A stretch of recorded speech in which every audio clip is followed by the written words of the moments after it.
Hey there. Hey, how y'all doing? Chris here. That's me. And this is another installment of Dysfunction Junction. How y'all doing today? Everybody all right? Okay. All right. Well, again, this is going to be brief, like all of the other ones. But today will be the last installment of Narcissism 101. Okay. For the last few months, matter of fact, since January, I've been sharing different terms so that way we can learn and know what we're dealing with. Okay. Because when you're dealing with a narcissist, baby, they love to make you feel like you're crazy. You're not crazy. You're just dealing with craziness. That's all. So that's what I'm here for. Okay. Now, today we're gonna be talking about magical thinking. Yeah. Now listen. Before I go on, I gotta give you my disclaimer. Okay. I am just a girl.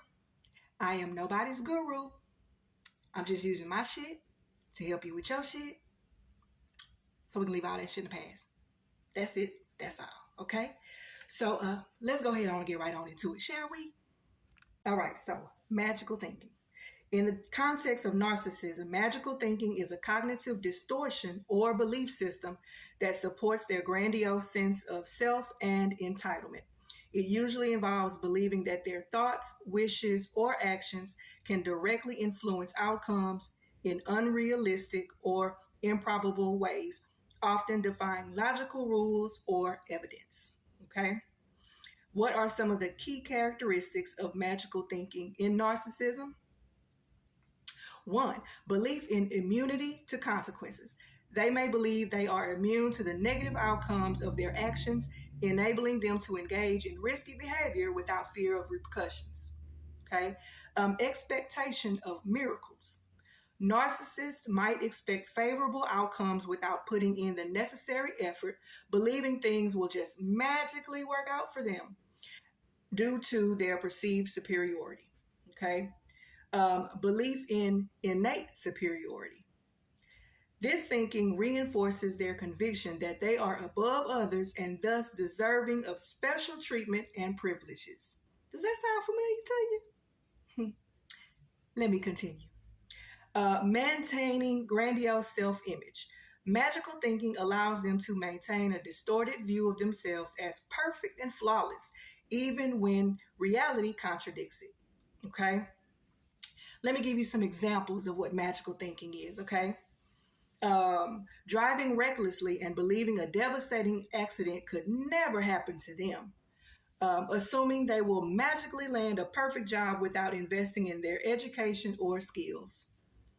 Believing they are destined for greatness and making foolish decisions based on this belief. Thinking that if they just ignore problems, they will disappear. Assuming others know their thoughts and desires because they believe everyone operates with a single shared consciousness, which is theirs. Like nobody else got a brain in their head but them. Okay, now let me also be clear. All right, magical thinking is not a formal diagnostic criterion for NPD, which is narcissistic personality disorder, but it is a common cognitive distortion trait. It functions as a defense mechanism, helping them regulate their fragile self esteem and avoid feelings of shame or inadequacy. Some studies suggest a stronger link between vulnerable narcissism and maladaptive daydreaming, which can be a form of magical thinking used to escape shame. Okay. Let's see what else I have in here for y'all. Let's see. All right. Narcissists live mostly in the power dimension without the corrective balance of mindfulness and heart.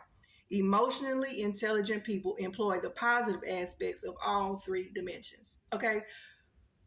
Listen, everything with a narcissist comes down to power. Okay.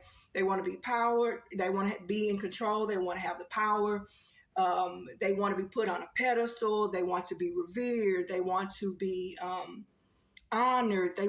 All of that. Okay. If you've ever dealt with a narcissist, you know what it is. Okay. So the whole purpose and point of Dysfunction Junction is just to drop a little gem, in your spirit. If it sounds familiar to you, you can use the term, research some more, learn, grow some more. And baby, don't let these narcissists get to you. Not as long as I'm around. Now, I will be taking a short hiatus, okay? But I'll be back. But we have like, I don't know, there are 40 plus videos for you to check out and look through and see. And hopefully, prayerfully, it will help you navigate this journey that you are on, because baby, a narcissist ain't no joke. They really not. But again, they try to make you feel like you're crazy. But baby, I'm here to tell you, you are not. You are just dealing with craziness. That's it. That's all. But knowledge is power. Once you know what you're dealing with, you can navigate this stuff a whole lot better. So with that being said, I'll let y'all go ahead on and have a good rest of your Wednesday evening. And I'll be in touch. See y'all.